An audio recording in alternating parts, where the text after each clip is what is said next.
Halo semua mahasiswa PPKU IPB Angkatan 57. Semoga kita semua senantiasa dalam keadaan sehat walafiat dimanapun kita berada. Jumpa lagi bersama saya, Ruhiyat. Di video kali ini saya akan membahas mengenai kombinatorika bagian kedua, yaitu permutasi berjenis, permutasi melingkar, kombinasi, distribusi berkapasitas, dan distribusi tanpa syarat kapasitas. Materi yang pertama untuk kuliah ke-7 ini adalah permutasi berjenis. Nah, apa itu permutasi berjenis? Permutasi berjenis itu dapat kita artikan sebagai suatu cara menyusun atau mengurutkan sekumpulan objek yang tidak semuanya berbeda dalam posisi mendatar atau linier. Ya.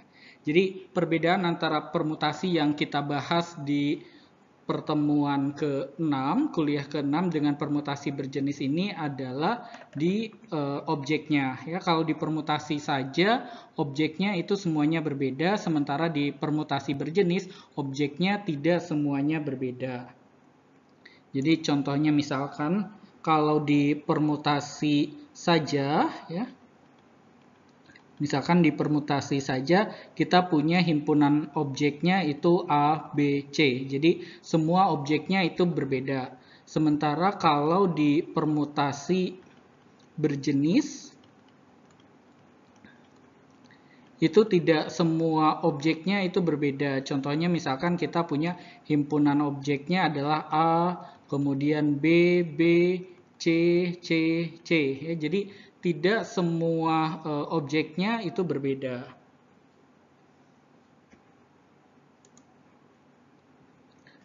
Nah, dengan catatan dalam proses permutasi berjenis ini diasumsikan semua objeknya itu diurutkan. Jadi asumsinya sama seperti permutasi di sebelumnya. Nah, bagaimana perumusan permutasi berjenis? Jadi misalkan kita diberikan n buah objek, ya, n1 diantaranya berjenis sama, tidak dapat dibedakan, dan disebut jenis pertama. Ya. Jadi contohnya saja misalkan yang tadi, ya, kalau yang tadi kita punya himpunan objeknya itu adalah A, B, B, C, C, C seperti ini ya. Jadi kita punya n-nya itu sama dengan 6, n buah objek ya. N1 diantaranya berjenis sama, tidak dapat dibedakan ya, dan disebut jenis pertama. Dalam hal ini jenis pertamanya adalah A ya. Jadi A-nya adalah banyaknya A itu 1. Kemudian N2 berjenis kedua ya, yang berjenis kedua adalah B. Jadi N2-nya itu sama dengan 2. Dan seterusnya sampai NR itu berjenis ke R ya. Dalam hal ini R-nya itu 3 di contoh ini. Jadi N3-nya itu sama dengan 3 ya. Banyaknya huruf C di dalam himpunan objek ini. Dengan N1 tambah N2 sampai NR-nya itu sama dengan N ya. Jadi di sini kita punya N-nya itu kan N1 tambah N2 ditambah N3 itu sama dengan 1 tambah 2 tambah 3 sama dengan 6. Maka banyaknya semua susunan yang mungkin dari N objek tersebut adalah N faktorial dibagi dengan N1 faktorial, N2 faktorial, dan seterusnya sampai NR faktorial. Ya. Jadi ketika kita mau menyusun objek-objek dari himpunan objek ini A, B, B, C, C, C, maka banyaknya susunan itu akan sama dengan N faktorial dibagi dengan N1 faktorial, N2 faktorial, N3 faktorial. Itu sama dengan 6 faktorial dibagi 1 faktorial, 2 faktorial, 3 faktorial. Nah, buktinya seperti apa dari perumusan ini? Misalkan K adalah banyaknya semua susunan yang dimaksud oleh teorema di sini. Ya.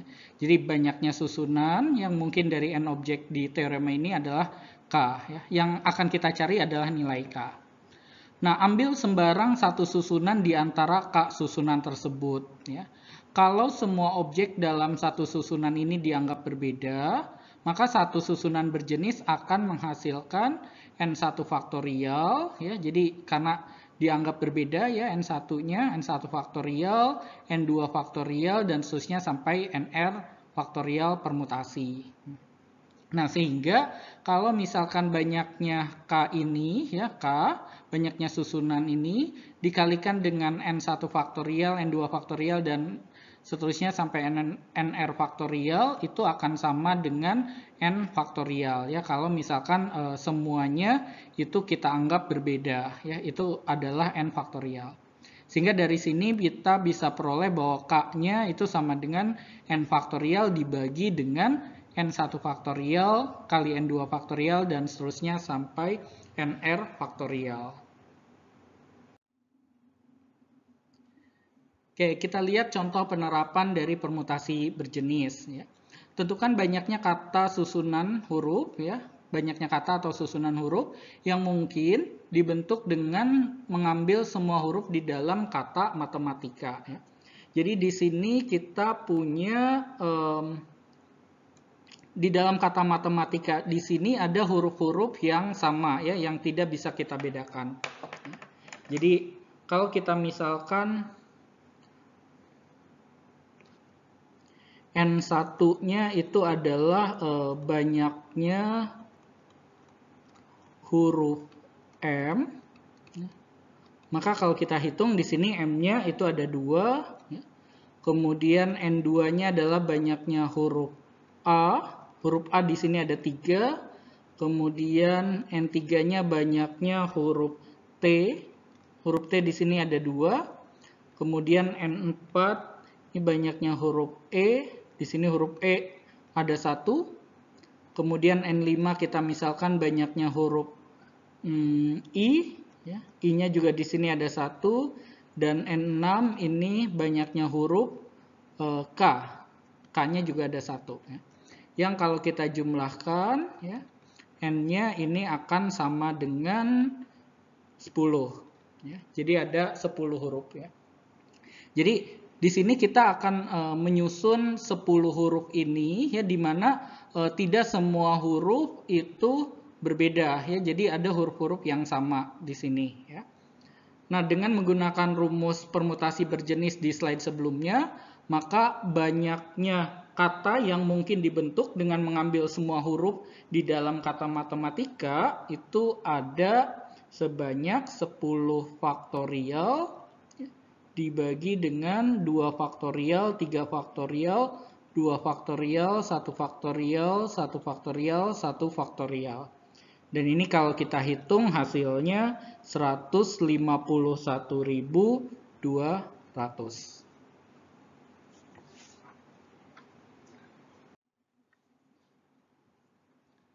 Oke, konsep yang selanjutnya adalah permutasi melingkar. Permutasi melingkar itu bisa kita artikan sebagai suatu cara menyusun atau mengurutkan sekumpulan objek yang semuanya berbeda dalam posisi melingkar. Ya, jadi dalam posisi melingkar itu artinya tidak mendatar atau tidak linier. Ya. Dengan syarat pengulangan objek tidak dibolehkan. Jadi dalam hal ini apa bedanya permutasi melingkar dengan permutasi biasa yang dipelajari di materi kuliah ke-6? Ya, bedanya hanya posisinya saja, susunannya. Ya, di permutasi biasa susunannya adalah mendatar atau linier, sementara di permutasi melingkar susunannya itu melingkar.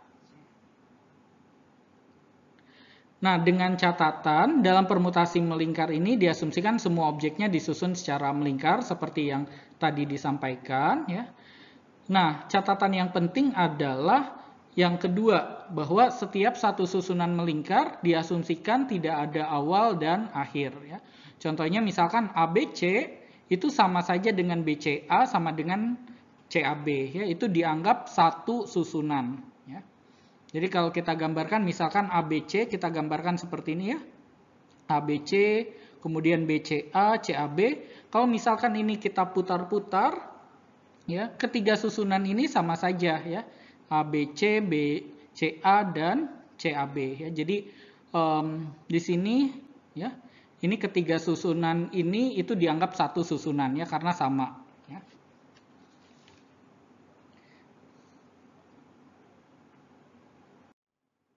Nah, jadi kalau misalkan kita punya himpunan objek A, B, C, ya.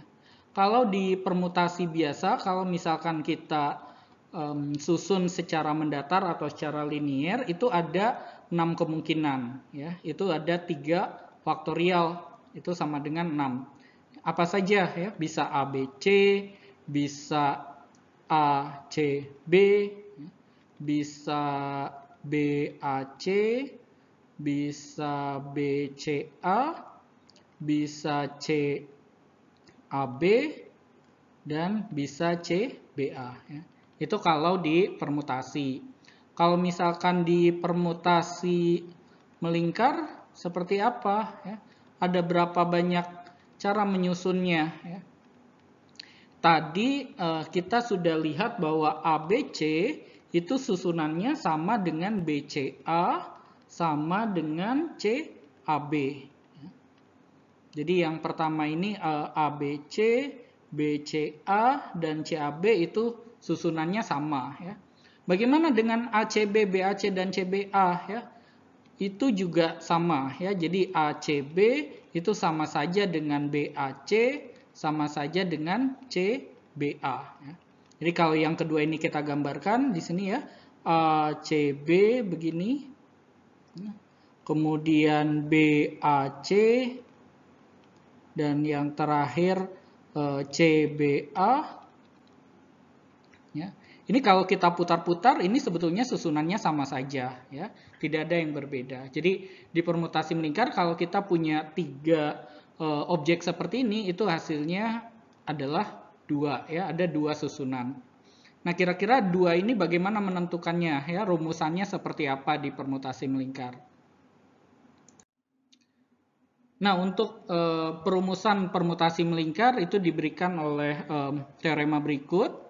Jadi banyaknya permutasi melingkar dari n objek yang berbeda adalah n-1 faktorial. Ya. Jadi kalau tadi n-nya 3 ABC tadi, ya, maka banyaknya permutasi melingkarnya itu adalah n-1 faktorialnya itu adalah 2 faktorial sama dengan 2. Buktinya seperti apa? Ya? Misalkan K-nya ini adalah banyaknya semua susunan melingkar yang dimaksud oleh teorema di sini. Ya. Nah, kalau kita ambil sembarang satu susunan melingkar di antara K susunan tersebut, ya, kalau satu susunan ini disusun secara mendatar, maka satu susunan melingkar ini akan menghasilkan N susunan mendatar. Ya. Jadi contohnya tadi yang permutasi melingkar di slide sebelumnya yang ABC sama dengan BCA sama dengan CAB, kalau satu susunan tersebut itu kita buat secara mendatar, ya, itu akan menjadi 3 susunan mendatar. Ya. Sehingga kalau misalkan K ini kita kalikan N, itu hasilnya akan sama dengan N faktorial. Ya, ini kalau kita susun secara mendatar. Dari sini kita akan peroleh bahwa K-nya, ya, itu sama dengan N faktorial dibagi dengan N. Ya. N faktorial itu bisa kita tuliskan sebagai N dikali N-1 faktorial. Ya. Dibagi dengan N, N-nya kita coret, hasilnya kita punya K-nya itu sama dengan N-1 faktorial. Oke, sekarang kita lihat contoh penerapan permutasi melingkar. Misalkan di sini ada 6 orang yang akan duduk mengelilingi meja melingkar. Tentukan banyaknya susunan yang mungkin. Ya. Nah, karena di sini ada 6 objek yang akan disusun secara melingkar, objeknya ini adalah orang, ya, maka dengan rumus yang kita miliki di slide sebelumnya, ya, maka itu akan ada, ya, jawabannya 6 dikurang 1 faktorial sama dengan 5 faktorial. Yang kalau kita hitung itu ada 120 susunan. Ya. Jadi ada 120 susunan yang mungkin ketika ada 6 orang yang akan duduk, ya, mengelilingi meja yang melingkar.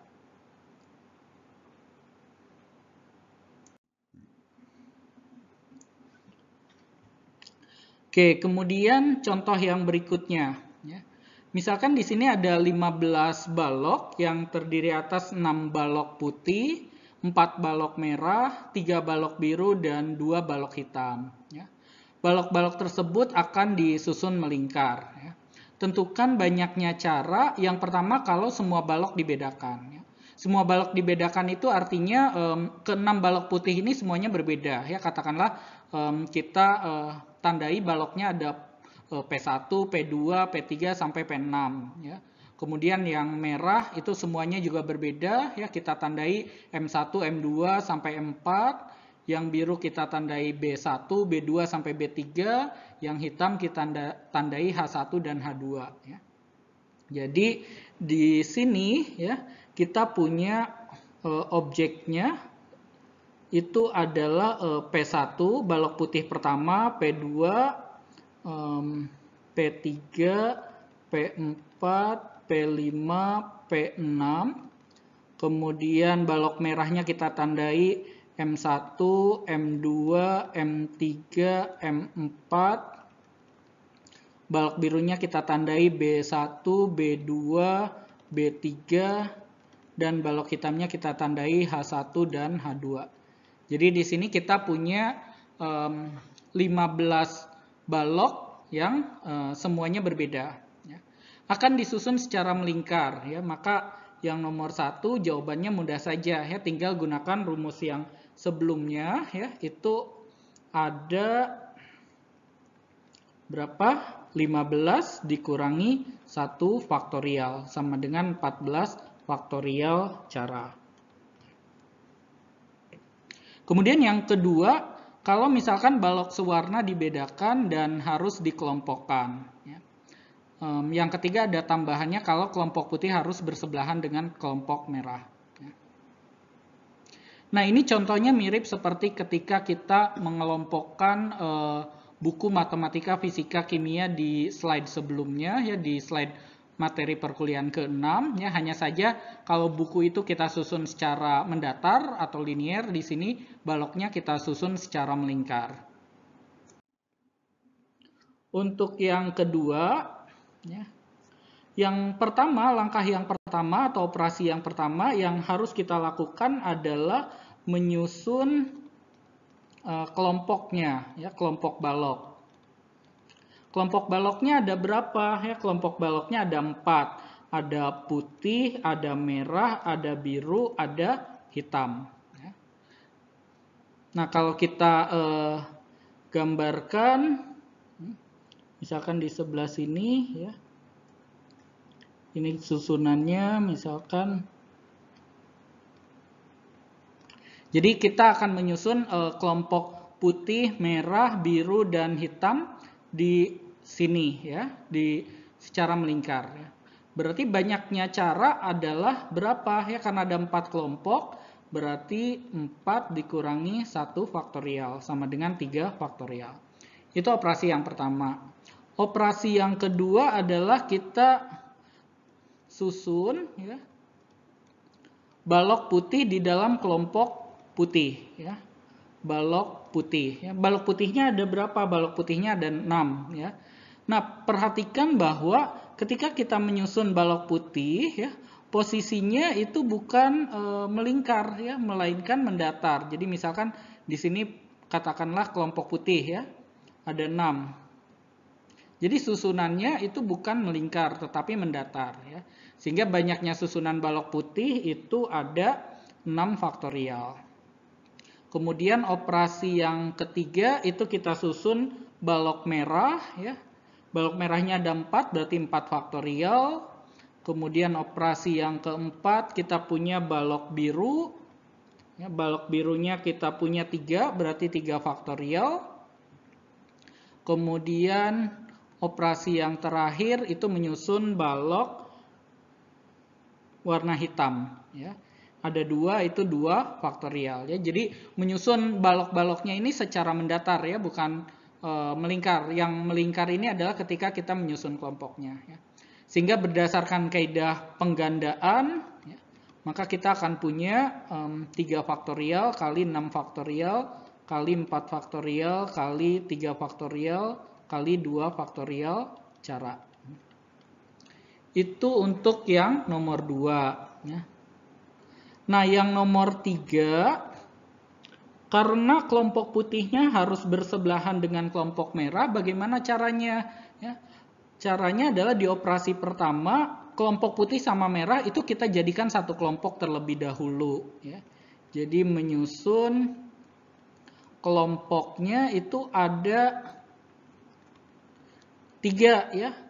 Putih sama merahnya itu dijadikan satu kelompok dulu ya. Putih, merah, kemudian biru, hijau. Jadi ada 3 kelompok yang disusun secara melingkar. Berarti ada 3 min 1 faktorial sama dengan 2 faktorial. Baru operasi yang keduanya itu menyusun kelompok putih merahnya ya. Menyusun kelompok putih sama merah ya. Jadi bisa putihnya di kiri merah atau bisa merahnya di kiri putih ya. Nah, menyusun kelompok putih merah di dalam PM ini itu juga ada itu juga susunannya sudah menjadi mendatar ya, tidak melingkar. Jadi ini ada 2 faktorial atau 2. Kemudian operasi yang ketiganya yang putih ya. Balok putih itu 6 faktorial. Operasi yang keempatnya menyusun balok merah itu 4 faktorial. Kemudian operasi yang kelimanya menyusun balok biru itu 3 faktorial. Kemudian operasi yang keenamnya menyusun balok hitam itu 2 faktorial. Ya. Sehingga untuk yang nomor 3, ya ini untuk nomor 2. Yang nomor 3 itu ada 2 faktorial kali 2 faktorial kali 6 faktorial kali 4 faktorial kali 3 faktorial kali 2 faktorial cara.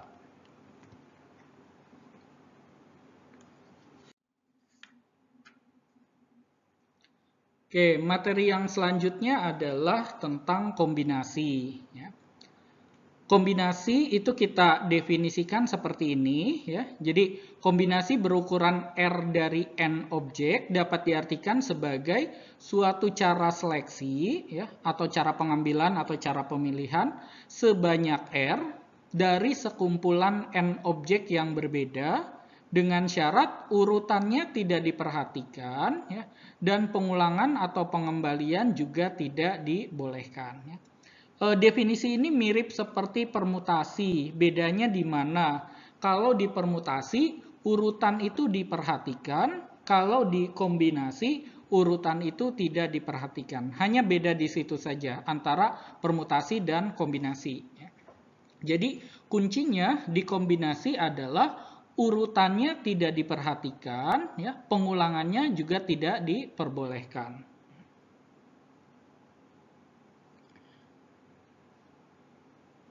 Jadi ini seperti yang saya sampaikan tadi bahwa perbedaan mendasar antara pengertian permutasi dan kombinasi adalah pada permutasi itu ada urutan ya, artinya urutan diperhatikan, sementara di kombinasi urutannya tidak diperhatikan atau tidak ada urutan ya. Sehingga kombinasi itu lebih bermakna ke pengambilan sekaligus ya, pengambilan sekaligus. Jadi kalau permutasi itu pengambilannya satu per satu, kalau kombinasi pengambilannya sekaligus, jadi tanpa diurutkan. Nah, ungkapan lain dari definisi kombinasi itu adalah cara penempatan R objek yang identik.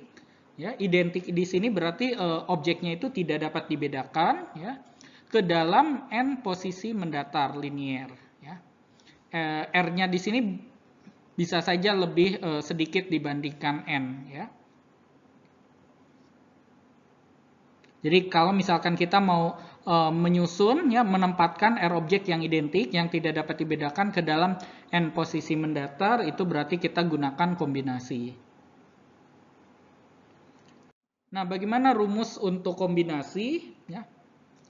Nah, banyaknya kombinasi berukuran R dari N objek yang berbeda, itu kita notasikan dengan CNR. Ya. Nah, CNR ini itu rumusnya adalah permutasi PNR dibagi dengan R faktorial. Ya. Kalau kita jabarkan itu akan jadi seperti ini. Ya. N kali N-1 dan seterusnya sampai N-R plus 1. Ini yang PNR. Ya. R faktorial itu adalah 1 kali 2 dan seterusnya sampai R. Nah, nanti di slide setelah ini, ya, di slide berikutnya ini nanti kombinasi CNR ini bisa kita tentukan sebagai N faktorial dibagi dengan R faktorial dikali dengan N minus R faktorial. Nah, buktinya seperti apa? Rumusnya kenapa seperti ini ya? Jadi misalkan K itu adalah banyaknya kombinasi yang dimaksud oleh teorema ini ya. Nah, ambil sembarang satu kombinasi di antara K kombinasi tersebut ya. Kalau satu kombinasi ini kita urutkan ya, maka satu kombinasi itu akan menghasilkan R faktorial permutasi ya. Sehingga kalau misalkan K ini kita kalikan dengan R faktorial itu harus sama dengan permutasi ya ketika kita perhatikan urutannya. Sehingga dari sini kita peroleh K-nya ya, K-nya di sini adalah CNR itu sama dengan, jadi K-nya sama dengan CNR sama dengan PNR dibagi dengan R faktorial.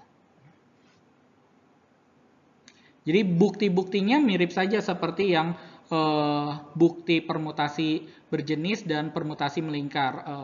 Cara berpikirnya sama ya, cara membuktikannya. Nah, di sini ada beberapa catatan yang perlu diperhatikan untuk kombinasi. CNR itu bisa kita lambangkan dengan cara yang lain ya. Bisa kita tuliskan seperti ini. Ini dibacanya N dipilih R ya.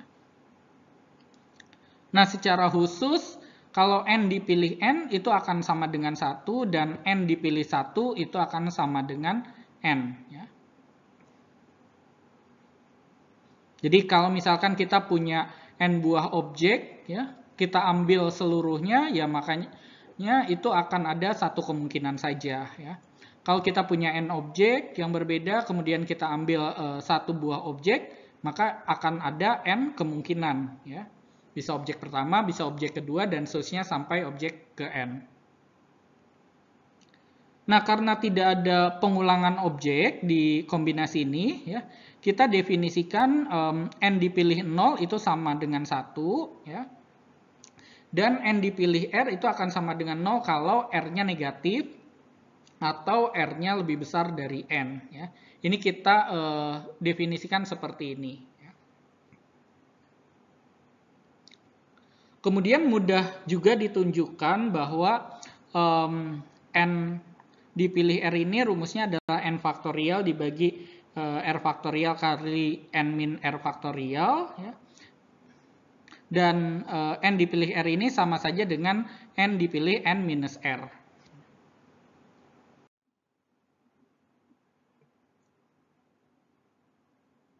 Oke, jadi saya buktikan dulu yang slide sebelumnya tadi ya, bahwa N dipilih R kombinasi NR itu kan sama dengan PNR dibagi dengan R faktorial. Ya, PNR-nya kita punya N faktorial dibagi N minus R faktorial. Ya, dibagi R faktorial berarti kita akan punya N faktorial dibagi dengan R faktorial N minus R faktorial. Ya. Jadi kombinasi NR atau N dipilih R itu bisa kita hitung dengan rumus ini. Ya, N faktorial bagi R faktorial dikali N minus R faktorial. Kemudian kita punya juga bahwa N dipilih R ya, itu R faktorial kali N min R faktorialnya bisa saya tukar ya, jadi seperti ini N minus R faktorial kali R faktorial. Kemudian R-nya itu bisa saya tuliskan menjadi N dikurangi N minus R faktorial ya. Ini R faktorialnya, R-nya saya tuliskan jadi N dikurang N min R ya. Dan ini adalah N dipilih N minus R. Oke, selanjutnya kita lihat contoh penerapan kombinasi. Misalkan di sini dalam suatu ujian matematika, mahasiswa itu diharuskan menjawab dan memilih 10 dari 12 soal yang diberikan. Ya, jadi dari 12 soal itu hanya 10 saja yang dijawab. Ya. Tentukan banyaknya pilihan berbeda yang mungkin jika yang pertama tanpa batasan apapun. Ya. Perhatikan bahwa ketika kita memilih 10 soal dari 12 soal, urutannya itu tidak diperhatikan. Ya. Artinya ketika kita memilih soal 1 dan 2, itu sama saja dengan ketika kita memilih soal 2 dan soal 1. Jadi urutannya tidak diperhatikan, sehingga kita gunakan kombinasi, bukan permutasi. Jadi yang pertama, ya, karena kita punya 12 objek yang berbeda, itu 12 soal, dan kita pilih 10 soal dan urutannya tidak diperhatikan, ya, maka banyaknya pilihan yang berbeda, ya, itu adalah 12 dipilih 10. Yang kalau kita hitung ini adalah 12 faktorial dibagi dengan 10 faktorial 2 faktorial. Itu sama dengan 12-nya bisa kita buat jadi 12 kali 11 kali 10 faktorial dibagi dengan 10 faktorial dikali 2 kali 1. Oke, jadi 10 faktorialnya bisa kita coret. Dan ini kalau kita hitung itu sama dengan 66. Ya. Jadi di sini yang nomor 1 itu ada 66 pilihan berbeda. Ya. Kemudian yang kedua. Ya. Yang kedua di sini 3 soal pertama harus dijawab. Jadi nomor 1, nomor 2, nomor 3 itu harus dijawab. Ya. Berarti dari 12 soal tersebut itu sisa 9 soal lagi, soal 4 sampai soal 12 ya. Soal 4 sampai soal 12 itu harus dipilih berapa? Harus dipilih 7 berarti ya. Karena 3-nya itu sudah kita pilih ya, 3 pertama. Jadi sisanya itu ada 12 kurangi 3. Kemudian yang kita pilih tinggal 10 dikurangi 3 ya. Karena 3 soal pertama sudah harus dijawab. Ya. Jadi tinggal 9 dipilih 7. 9 dipilih 7 itu adalah, kalau kita gunakan cara yang sama seperti di atas, itu 9 kali 8 ya, dibagi dengan 2 dikali 1. Ya. 7 faktorialnya itu dicoret. Ini nanti hasilnya itu 36 cara.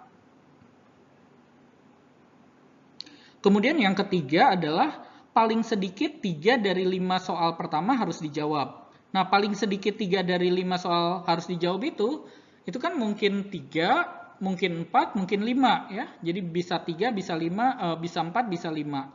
Perhatikan ya, itu adalah alternatif atau opsi atau pilihan ya.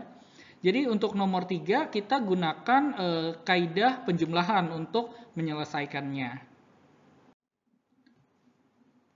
Oke, jadi kita kan punya 12 soal ya. Ini untuk nomor 3. Dari 12 soal itu terdiri atas 5 soal pertama ya.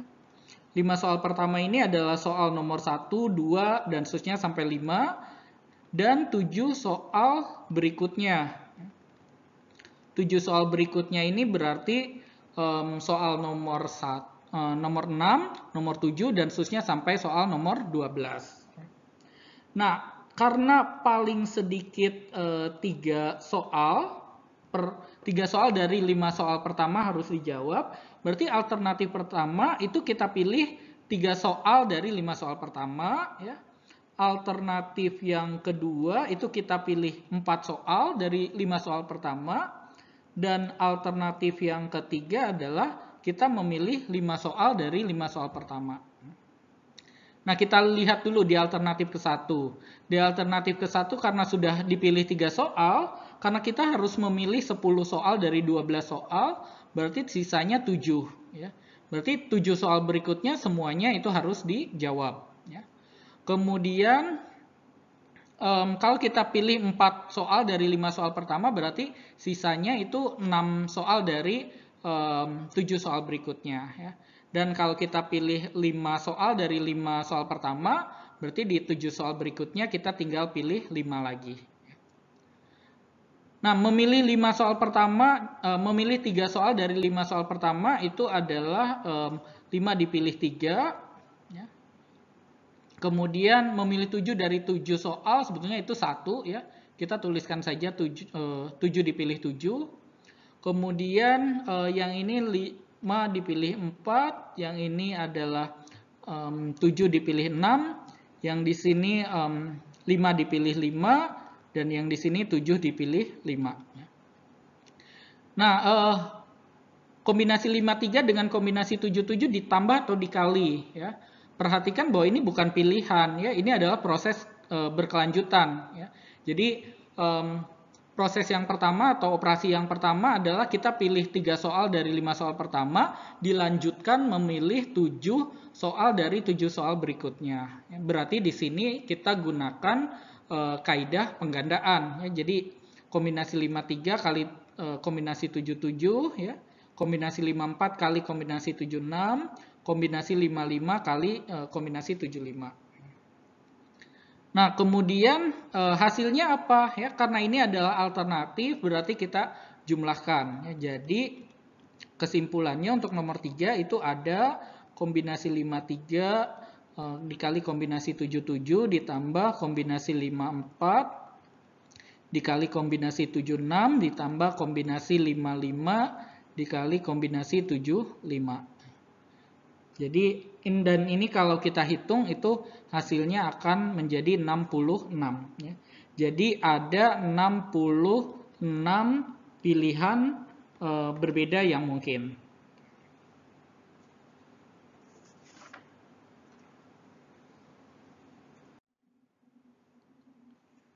Yang selanjutnya adalah distribusi kapasitas ya.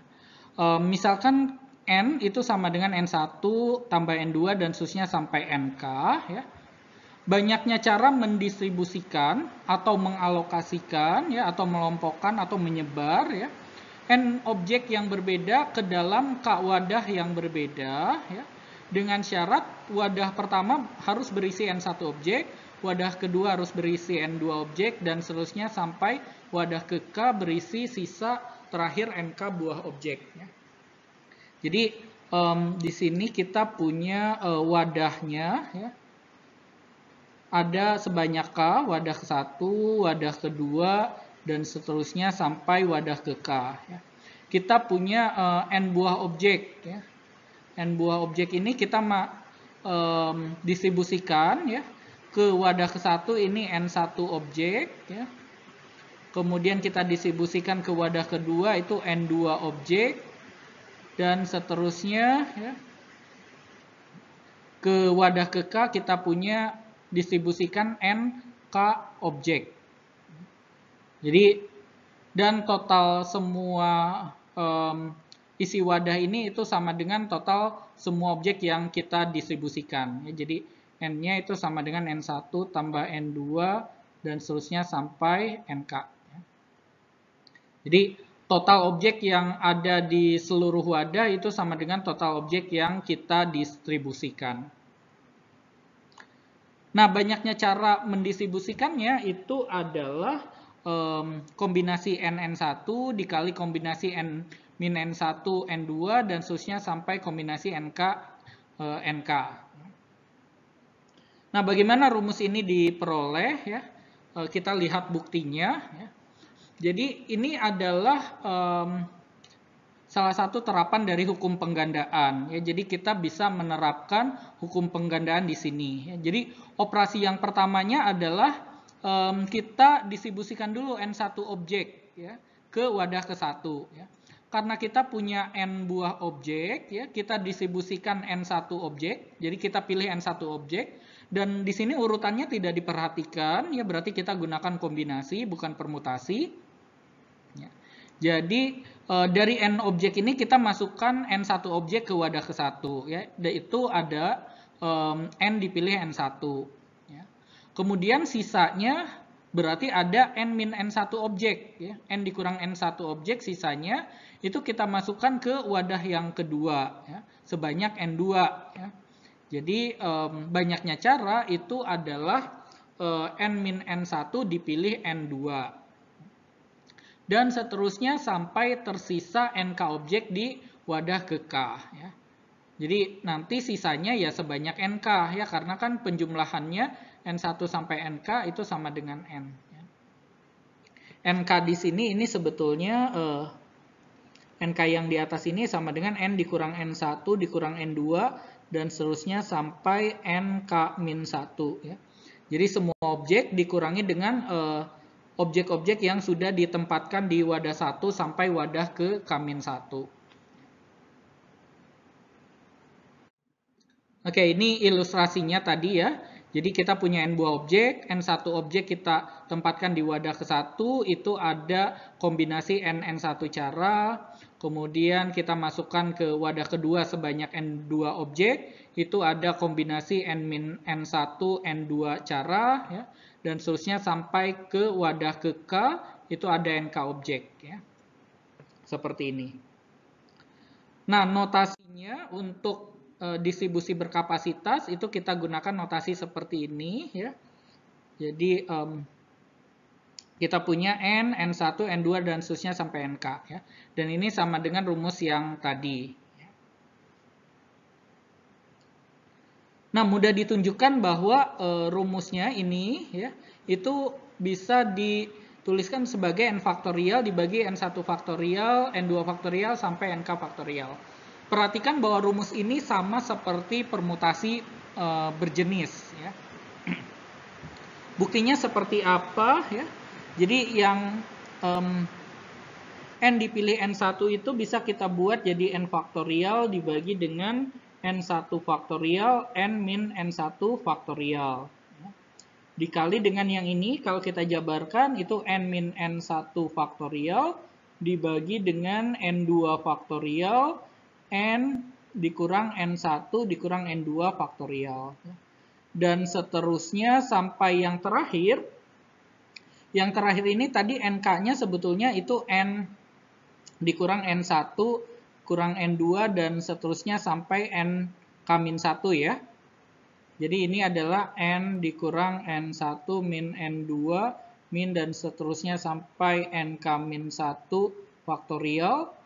Dibagi dengan NK faktorial, N dikurang N1, N2, sampai NK faktorial. Oke, perhatikan bahwa yang di sini N min N1 itu bisa kita coret. Ya. Jadi ini coret sama yang ini. Nanti yang di sini juga akan dicoret dengan yang ada di titik-titik ini. Ya. Kemudian yang ada di titik-titik ini juga akan bisa kita coret sama ini. Ya. Sementara yang ini, ya, karena tadi penjumlahan N1 sampai NK-nya sama dengan N, berarti ini sama dengan N dikurangi N, yaitu sama dengan 0. Ya. Jadi, seperti ini berarti ini 0 faktorial, ya, secara keseluruhannya 0 faktorial itu sama dengan 1. Ya. Oke, sehingga nanti sisanya tinggal N faktorial dibagi N1 faktorial, N2 faktorial, sampai NK faktorial. Kemudian kita lihat contoh penerapan distribusi berkapasitas.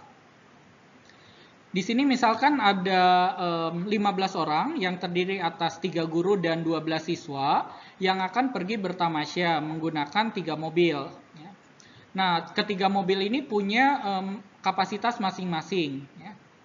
Jadi mobil pertama itu kapasitasnya 4 orang. Mobil yang kedua itu kapasitasnya 6 orang, dan mobil yang ketiga itu kapasitasnya 5 orang. Tentukan banyaknya cara untuk mengalokasikan 15 orang tersebut. Yang pertama tanpa batasan apapun, yang kedua kalau di setiap mobil harus ada guru, dan yang ketiga kalau misalkan siswa dan B itu harus berada dalam satu mobil. Ya, katakanlah A dan B ini adalah pasangan yang tidak mau dipisahkan.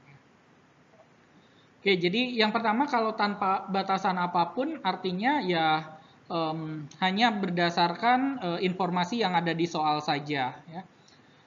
Berarti kita mau mendistribusikan 15 orang atau 15 objek ke dalam 3 wadah. Ya. Jadi mobilnya ini adalah 3 wadah. Ya. 3 wadah dengan masing-masing kapasitasnya ini, ya 4, 6, dan 5. Ya. Jadi untuk yang nomor 1, ini kan N-nya itu 15 ya. N1-nya itu 4, N2-nya itu 6, N3-nya itu 5 ya. Jadi kita mau mendistribusikan 15 objek ya ke dalam 3 wadah ya. Yang masing-masing wadah pertamanya itu 4, wadah keduanya 6 objek, yang wadah ketiganya itu 5 objek. Sehingga ada berapa banyak cara untuk yang nomor 1 itu ada sebanyak dengan menggunakan rumus yang tadi ya. Notasinya adalah 15, 4, 6, 5. Nah, ini kalau kita hitung dengan rumus yang di slide sebelumnya, ini adalah 15 faktorial dibagi dengan 4 faktorial, 6 faktorial, 5 faktorial cara. Itu untuk yang nomor 1. Kemudian yang nomor 2. Yang nomor 2 itu di setiap mobilnya harus ada guru. Di setiap mobil harus ada guru, berarti kita alokasikan guru dan siswanya itu secara terpisah ya. Jadi kita gunakan kaidah penggandaan ya. Jadi operasi yang pertama kita alokasikan guru ya. Kemudian operasi yang kedua adalah alokasikan siswa. Jadi pertama kita alokasikan guru ya di operasi yang pertama, kemudian dilanjutkan mengalokasikan siswa di operasi yang kedua. Nah, mengalokasikan gurunya seperti apa ya? Jadi kan kita punya 3 guru ya, 3 guru mau dimasukkan ke 3 mobil ya. Yang masing-masing itu harus satu mobilnya itu harus ada 1 guru ya. Jadi satu guru ya masing-masing. Jadi satu guru itu 1 mobil. Berarti sebetulnya ini adalah permasalahan permutasi ya. Kita mau menyusun 3 objek yang berbeda yaitu 3 guru ke dalam 3 mobil ya. 3 mobil dengan urutannya diperhatikan. Dan pengulangan itu tidak diperbolehkan. Ya, pengulangan tidak diperbolehkan ya karena memang gurunya tidak bisa diduplikat ya. Oke, jadi berarti ada berapa cara? Ada sebanyak P33 atau sebanyak 3 faktorial cara. Nah, untuk mengalokasikan siswa ya, kita masih menggunakan konsep distribusi berkapasitas ya. Jadi kita punya 12 siswa mau kita alokasikan ke 3 mobil ya. Nah, kapasitasnya berapa ya? Kapasitasnya berarti sudah berkurang, masing-masing mobil sudah berkurang 1. Jadi ke 3 mobil ya, dengan masing-masing kapasitas itu berarti yang tadinya mobil 1 kapasitas 4 tinggal 3 ya, karena satunya sudah ada guru. Kemudian mobil kedua ada 5 kapasitasnya dan mobil ketiga sisa 4. Nah, banyaknya cara mengalokasikan ini adalah 12, 3, 5, 4. Itu sama dengan 12 faktorial dibagi dengan 3 faktorial, 5 faktorial, 4 faktorial. Nah, berarti kesimpulannya ada berapa banyak cara ya? Karena ini ada operasi yang berkelanjutan, kita gunakan hukum penggandaan. Berarti ada 3 faktorial dikali 12 faktorial, 3 faktorial, 5 faktorial, 4 faktorial. Atau 12 faktorial dibagi 5 faktorial, 4 faktorial cara. Itu untuk yang nomor 2. Kemudian yang nomor 3. Yang nomor 3 tadi soalnya adalah siswa A dan B harus berada dalam satu mobil. Ya. Karena katakanlah A dan B ini pasangan yang tidak mau dipisahkan. Nah, A dan B harus satu mobil, berarti kan A dan B ini bisa di mobil 1, bisa di mobil 2, bisa di mobil 3. Berarti itu adalah alternatif atau opsi atau pilihan. Berarti kita akan gunakan hukum penjumlahan di sini. Ya. Jadi alternatif ke 1, A dan B kita masukkan ke mobil 1. Alternatif yang kedua, A dan B kita masukkan ke mobil 2.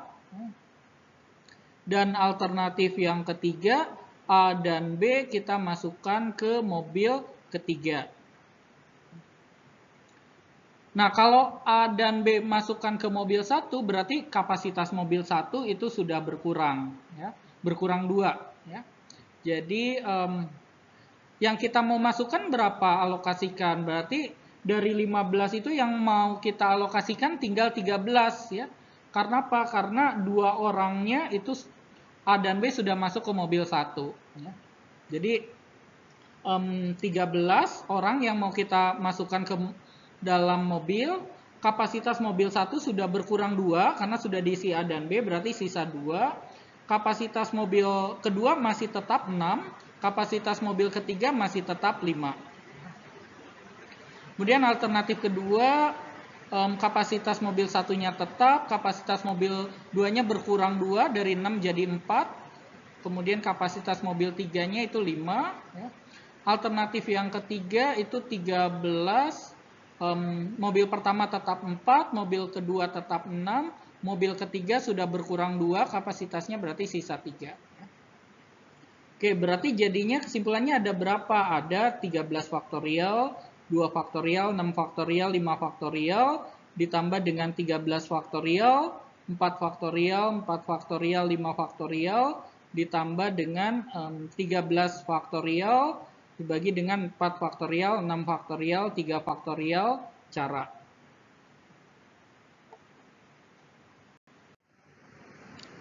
Konsep kombinatorika yang terakhir yang kita diskusikan adalah distribusi tanpa syarat kapasitas.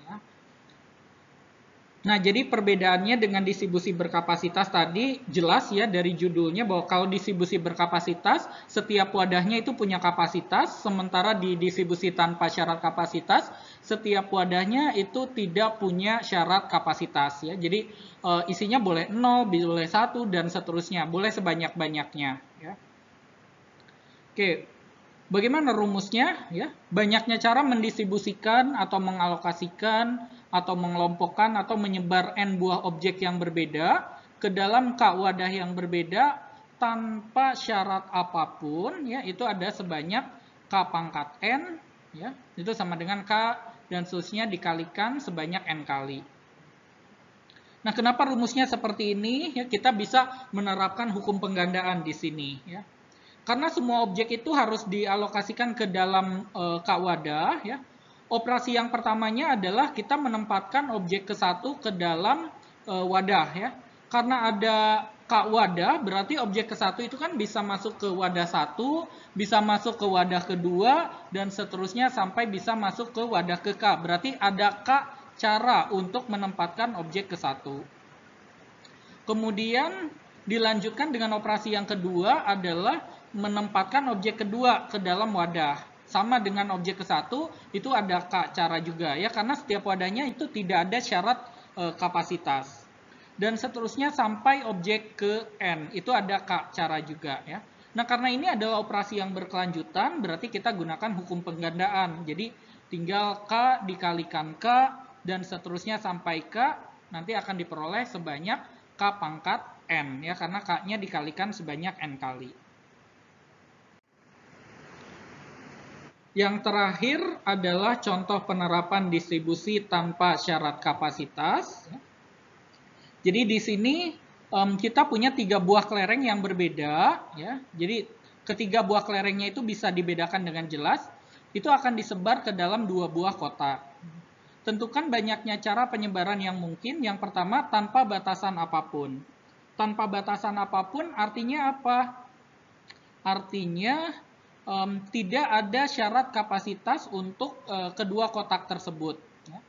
Jadi untuk yang nomor 1 itu tinggal kita terapkan rumus di slide sebelumnya. Ya. Kita punya berapa wadah? 2 wadah, berarti 2 dipangkatkan dengan berapa objek yang akan kita sebar itu ada 3. Jadi tadi rumus distribusi tanpa syarat kapasitas itu kan k pangkat n. K-nya adalah banyaknya wadah, n-nya adalah banyaknya objek. Jadi banyaknya wadah dipangkatkan banyaknya objek. Jadi di sini banyaknya wadahnya 2, banyaknya objeknya ada 3 kelereng. Jadi 2 pangkat 3 itu sama dengan 8. Jadi yang nomor 1 jawabannya ada 8 cara. Yang kedua, setiap kotak harus terisi paling sedikit satu buah kelereng. Ya. Nah, berarti kalau setiap kotak terisi satu buah kelereng, cara yang pertama adalah kita buat alternatif. Ya.